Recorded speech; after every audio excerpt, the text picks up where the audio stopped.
আরেক দল আছে যারা মানুষের সম্মান পাবার জন্য কোরআন শিক্ষা দেন। ওরা যদি আল্লাহর সন্তুষ্টির জন্য কাজটা না করে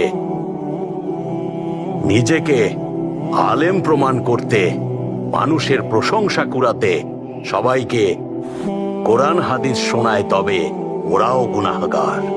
এটাও বড় গুনাহ।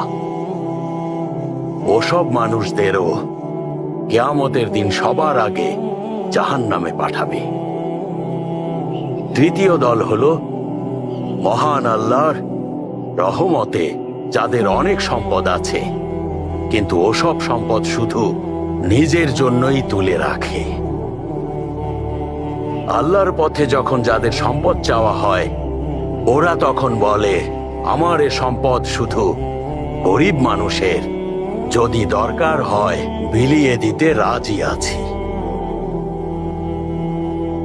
কিন্তু আল্লাহ পাক সবার নিয়ত জানেন, আর এই নিয়তের জন্যই শাস্তি দেন।